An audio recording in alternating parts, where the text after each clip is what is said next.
Chapter 16 देख रहे हैं 10th क्लास का CBSE FIT foundation of information technology. इसमें benefits of ICT multiple choice question है ये। The process of using electronic media for learning is called. Electronic media को पढ़ने के लिए उपयोग करना, इसे क्या कहते हैं? इसे कहते हैं हम e learning. We call it as e learning. फिर अगला है इसमें which among the following is not a characteristic of e learning. E learning की कौन सी कैरेक्टरिस्टिक नहीं है? तो ध्यान से पढ़िए और मुझे बताइए कि कौन सी ई लर्निंग की कैरेक्टरिस्टिक नहीं है। उत्तर इसका है learners do not have the flexibility to choose their own time और शेड्यूल। बल्कि ई लर्निंग की सबसे इंपॉर्टेंट बात यही है कि लर्नर के पास फ्लेक्सिबिलिटी होती है कि वो अपना टाइम और शेड्यूल अपने हिसाब से डिसाइड कर सके। अगला है which among the following e learning sites is most suitable for web designing. कौन सी सबसे बेहतरीन है वेब डिजाइनिंग के लिए, इसके बारे में बताइए। सबसे बढ़िया आपकी कौन सी है? क्या सी होगा इसका आंसर? इसका आंसर है सी, क्योंकि खान एकेडमी में आपको ट्यूटोरियल्स मिलेंगे। यहाँ ट्यूटोरियल्स है यानी कि सब्जेक्ट के, ऐसे ही मैथ्स के लिए है। लेकिन वेब डिजाइनिंग के लिए W3 का फुल फॉर्म होता है वर्ल्ड वाइड वेब। W3 यही से बना है, वर्ल्ड वाइड वेब, और ये स्कूल्स है। अगला है which among the following is connected to e health. कौन सा इसमें है जो कनेक्टेड है ई हेल्थ से? उत्तर है सारे के सारे। चाहे आप हेल्थ इंफॉर्मेशन चाहते हैं, चाहे आप एजुकेशन ट्रेनिंग चाहते हैं, या हेल्थ सिस्टम मैनेजमेंट चाहते हैं, सारा का सारा आपको इसमें मिलेगा। अब अगला है a subsidiary of United Nations UN whose objective is to look after international health। International health के लिए UN की कौन सी सब्सिडरी है? तो इसका उत्तर है WHO, world health organisation. Next है which among the following is not the characteristic of E health. E health की कौन सी कैरेक्टरिस्टिक नहीं है, ये बताना आपको। ध्यान से पढ़िए इनको, ABCD ऑप्शन आपके पास है। कौन सी कैरेक्टरिस्टिक नहीं है? उत्तर है इसका D। It can not provide access to specialist care at distance geographic area. दूरस्थ स्थित जो ज्योग्राफिक एरियाज है यानी कि रिमोट एरियाज है, वहां पर स्पेशलिस्ट नहीं पहुंच पाए। अगर ऐसा नहीं हो तो ई हेल्थ का फायदा क्या? इसीलिए आंसर डी है, क्योंकि ये कैरेक्टरिस्टिक इसकी, ये सबसे इंपॉर्टेंट कैरेक्टरिस्टिक है आपके E health. Which among the following is the national portal of India. National portal Hindustan का कौन सा है इसमें, बताइए। उत्तर है india.gov.in। इंडिया गवर्नमेंट और IN इंडिया के लिए, यानी कि ये जो साइट है रजिस्टर्ड है इंडिया में। What is the full form of DIITY? बताइए इसका फुल फॉर्म। इसका फुल फॉर्म है department of electronics and information technology.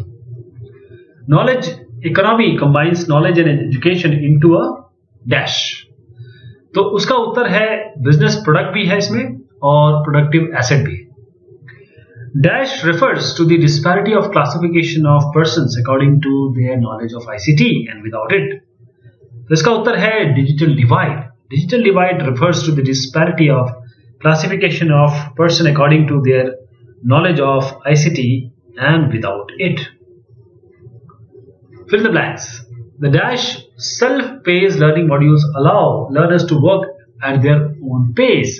E-learning self-paced dash are units owned and operated by Health Point Services India HSI that provide families in rural villages about various health issues। कौन सी units हैं? E health points कहते हैं इसे। क्या कहते हैं? इसे कहते हैं E health point. Okay, a health insurance plan sold over the internet is called e-health insurance। क्या कहते हैं इसे? e-health insurance। Using ICT for making government services to every corner of the country 24/7 is called what? Is called e-governments। ICT का उपयोग या इसको पहुंचाना, इसका उपयोग ताकि आप गवर्नमेंट की सर्विसेज को पहुंचा सके। 24/7 का मतलब होता है 24 आवर्स 7 डेज, यानी कि 365 डेज एवरी सेकेंड। पांचवा, Dash refers to the combining of knowledge and education as a product।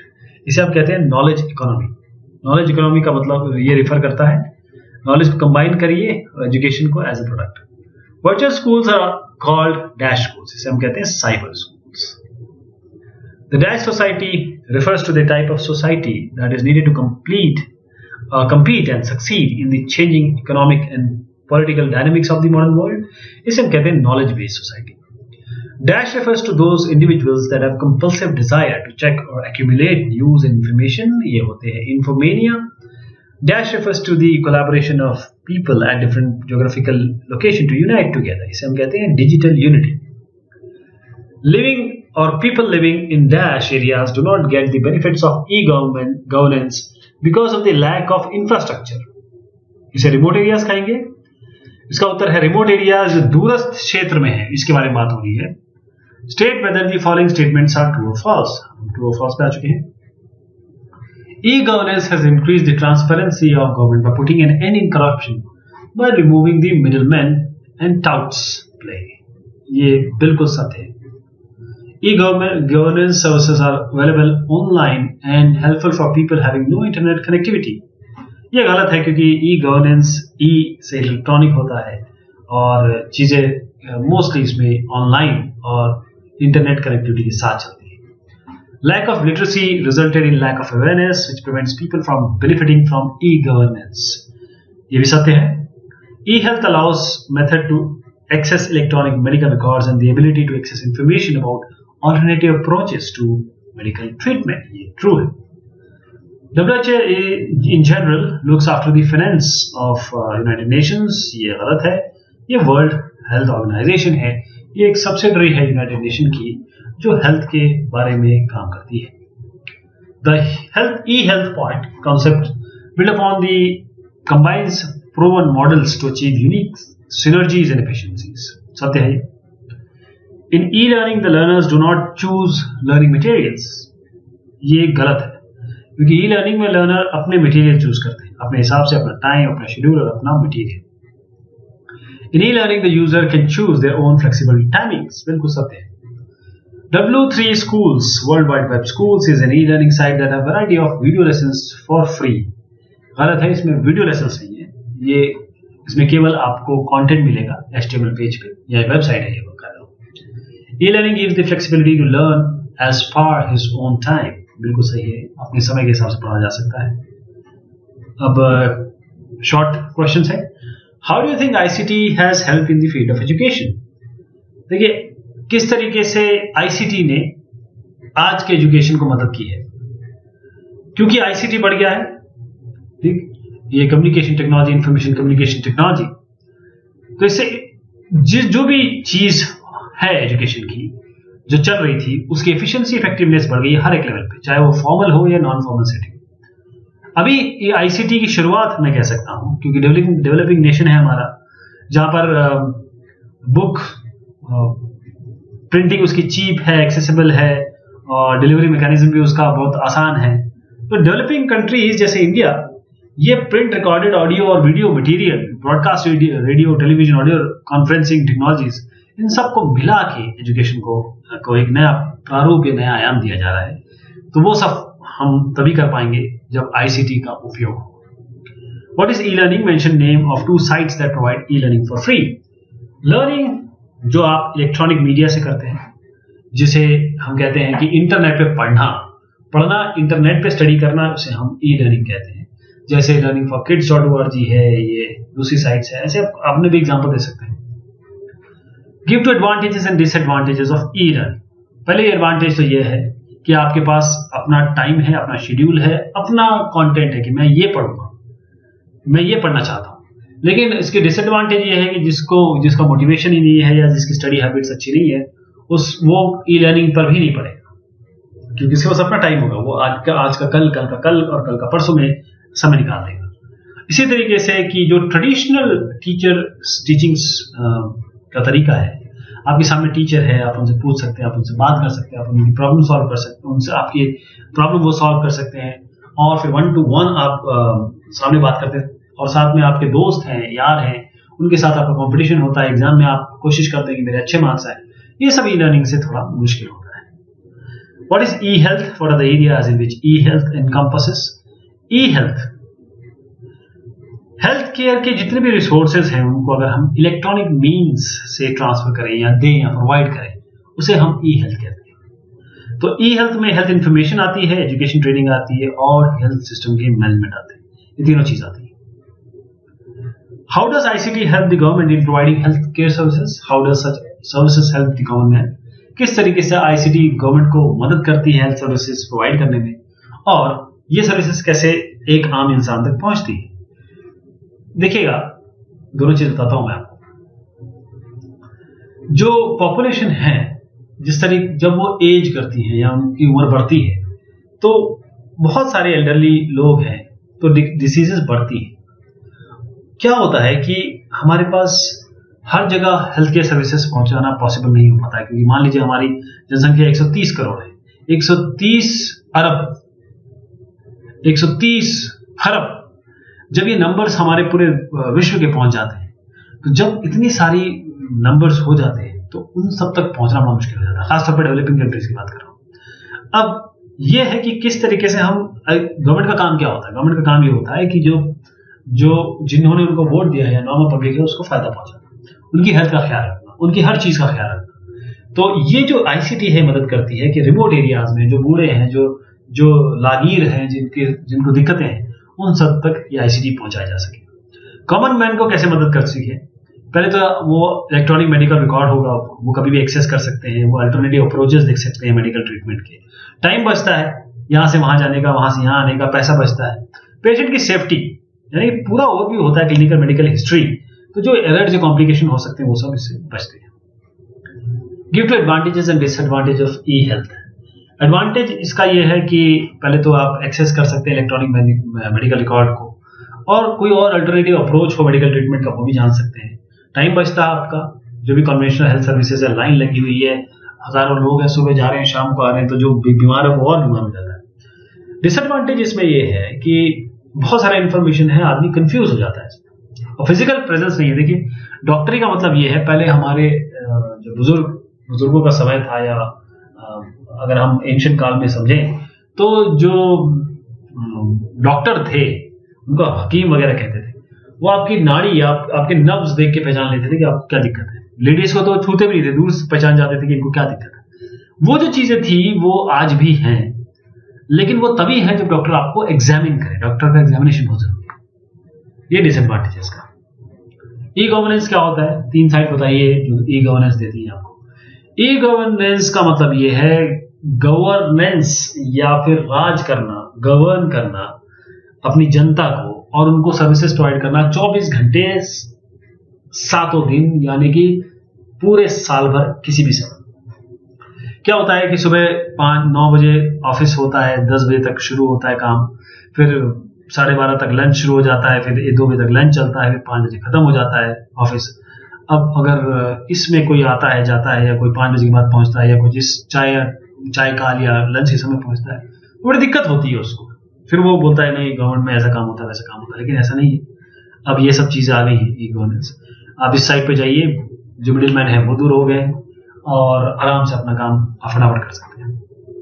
Advantages बताइए 2, और डिसएडवांटेज बताइए ई गवर्नेंस की। जैसे हमने देखा कि जो एफिशिएंसी है, जो सर्विस डिलीवरी है, वो एकदम बढ़ गई है, ड्रास्टिकली इंप्रूव हो गई। टाइम बहुत बच गया, क्योंकि वेटिंग, अब वेट नहीं करना पड़ता, समय आपका खराब नहीं होता है। ये देखिए, वेटिंग टाइम रिड्यूस हो गया। डिसएडवांटेज ये है कि जो दूर के लोग हैं, वो उतना, क्योंकि इंफ्रास्ट्रक्चर नहीं है, इंटरनेट नहीं है, आईसीटी नहीं पहुंच पा रहा उनके पास प्रॉपरली, वो इससे अभी भी दूर हैं, वो इसका फायदा अभी भी नहीं उठा पा रहे हैं। लेकिन ये चीज बहुत तेजी से बढ़ रही है, इसका एक्सपोनेंशियल ग्रोथ हो रही है इस तरीके से। जैसे मैंने बताया कि अभी कंप्लीट नहीं हुआ है कंप्यूटराइजेशन, मैनुअल मेथड अभी भी है, लेकिन ये बहुत जल्दी हो जाएगा। What is knowledge economy? Knowledge economy क्या होती है? अगर आप नॉलेज और एजुकेशन इनको कंबाइन करें, combining the knowledge and education based on, इन दोनों कंबाइन करें क्रिएशन के लिए, इवैल्यूएट करने के लिए, या ट्रेड करने के लिए नॉलेज को, तो इसको एक बिजनेस प्रोडक्ट बना दें आप, और इसको एज अ प्रोडक्टिव एसेट लें, इससे आप फायदा लें, इससे लोगों को फायदा पहुंचाएं, तो उसे हम नॉलेज इकोनॉमी कहते हैं। नॉलेज को लेकर पैसा कमाना, इकोनॉमी बनाना। तो इसे नेक्स्ट क्वेश्चन पे आते हैं। 3 तरीके बताइए आईसीटी के जिसने अफेक्ट किया है सोसाइटी को। तो 3 जो चीजें हैं आईसीटी की जिन्होंने सोसाइटी को एकदम चेंज कर दिया है वो है knowledge based society, digital unity और digital divide. Application based question है। सुरेंद्र साहब एक मेडिकल रिप्रेजेंटेटिव हैं जेब फार्मास्यूटिकल्स में और बड़ा हैवी ट्रैवलिंग है इनका, डॉक्टरों से मिलते हैं, रिकमेंड करते हैं मेडिसिन और समय इनको बहुत कम मिल पाता है, लेकिन इनको केमिस्ट्री पढ़ना बड़ा पसंद है। इन्होंने ग्रेजुएशन के समय पढ़ा लेकिन अब इन्होंने थोड़ा सा मेडिकल रिप्रेजेंटेटिव में आ गए, लेकिन ये केमिस्ट्री अभी भी पढ़ना चाहते हैं। आप उनको सजेस्ट करिए कैसे वो स्टडी कर सकते हैं जॉब के साथ रहते हुए। तो वो ई लर्निंग केमिस्ट्री का कोर्स कर सकते हैं। Mention few resources for the above solution, उसके लिए आप रिसोर्सेज बताइए। MIT साइट पे जा सकते हैं, इग्नू की साइट पे जा सकते हैं। ये मैसेच्यूसेट्स इंस्टीट्यूट ऑफ टेक्नोलॉजी है, MIT बहुत फेमस है वर्ल्ड का। इग्नू है Indira Gandhi National Open University. Primary objective of E health care is to provide different services related to health different people. Primary objective e health का है कि बस health services आपको अलग अलग लोगों को देनी है जो रिमोट एरियाज में रहते हैं। एडवांटेज बताइए ई हेल्थ केयर के और 3 ड्रॉबैक बताइए, हम देख चुके हैं। तो एडवांटेज डिसएडवांटेज हम ऑलरेडी देख चुके हैं, इसलिए बता देता हूँ कि we have already done this but let us recap it. Recap करने के लिए पहली चीज तो ये है कि आपके पास जो भी इंडिविजुअल है उसके पास इलेक्ट्रॉनिक मेडिकल रिकॉर्ड होते हैं, वो एक्सेस कर सकते हैं इन्फॉर्मेशन को। कोई और अल्टरनेटिव अप्रोच है मेडिकल ट्रीटमेंट के, उसको देख सकते हैं, उस तक जा सकते हैं। समय उनका बचता है क्योंकि कन्वेंशनल हेल्थ केयर सर्विसेज में बहुत समय लगता है। पेशेंट की सेफ्टी बढ़ जाती है कि जो भी क्लिनिकल और मेडिकल हिस्ट्री है वो सामने रहती है, कोई भी पोटेंशियल एरर्स या कॉम्प्लिकेशन होने के चांसेस कम हो जाते हैं। डिसएडवांटेज या क्या है कि बहुत सारा इन्फॉर्मेशन कंफ्यूजन हो जाता है। फिजिकल प्रेजेंस हमेशा जरूरी है और जो पहली बार कर रहा है उसको बड़ी डिफिकल्टी हो सकती है। जो मेजर एडवांटेज है आईसीटी का गवर्नमेंट सर्विसेज के लिए वो ये है कि ई गवर्नेंस बहुत अच्छे से होता है। एफिकेसी एडमिनिस्ट्रेशन और सर्विस डिलीवरी की बढ़ गई। ई गवर्नेंस क्या है, और आपको ये भी बताना है कि 3 तरीके जो कॉमन पीपल या आपको और हमको मदद करती है। ई गवर्नेंस का मतलब ये है कि गवर्नेंस या गवर्नमेंट की जितनी भी फैसिलिटीज है उसको एक्सेस करना, उसका यूज करना 24 घंटे 7 दिन 365 दिन। ई गवर्नेंस का मतलब ये है।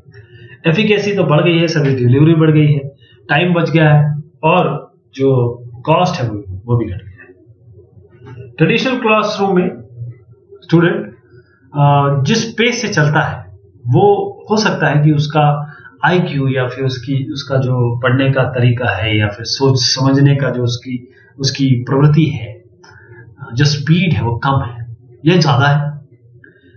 ऑल्टरनेटिव क्या है इस ट्रेडिशनल क्लासरूम का? मेजर 3 एडवांटेज और डिसएडवांटेज बताइए इसके। वर्चुअल स्कूल या ई लर्निंग से वो पढ़ सकते हैं। एडवांटेज इसके ये है कि सबसे पहले तो बहुत सारे केसेस में जो वर्चुअल स्कूल्स हैं ये फैमिली और एजुकेटर को इवैल्यूएट करने के लिए एक फैसिलिटी प्रोवाइड करते हैं स्टूडेंट को कि वो कस्टमाइज्ड एजुकेशन हो ताकि जो स्टूडेंट है वो पढ़ भी सके और डेवलप भी कर सके अपने आप को। हर एक चाइल्ड एक जैसा नहीं होता, सबके कुछ स्ट्रेंथ होती है, कुछ वीकनेस होती है, कुछ नीड्स होती है, कुछ प्रेफरेंसेस होती है। तो ये वर्चुअल स्कूल से पूरा होने के पूरे चांसेस है। और जो एवरेज स्पेस है उसको अडॉप्ट करना बहुत जरूरी है। तो इसीलिए जो लर्निंग है वो कंसिस्टेंट रहे ताकि स्टूडेंट बोर ना हो जाए, फ्रस्ट्रेट ना हो जाए। डिसएडवांटेज इसका ये है कि जो ट्रेडिशनल स्कूल है वो तरीका खत्म हो रहा है, हो जाएगा, होना नहीं चाहिए। और जो पेपर पेंसिल का तरीका वो खत्म हो जाएगा, सब कुछ इंटरनेट पे चल रहा है। आप लिख भी नहीं रहे, आप तो सीधा टाइप कर रहे हैं, लैपटॉप पे ही टाइप करते हैं हर चीज। और जो पर्सनल इंस्ट्रक्शन है, पर्सनल टच होता है, लोगों के साथ मिलना जुलना, दोस्तों के साथ मिलना, खाना पीना, बात करना, जाना आना, एग्जाम देना, स्टडी करना, ग्रुप स्टडी करना, ये सब चीजें कम हो जाती है। तो ये हमने आज बात की बेनिफिट्स ऑफ आईसीटी की और ये क्वेश्चन आंसर्स देखे। बहुत शुक्रिया, बहुत मेहरबानी आप सभी की।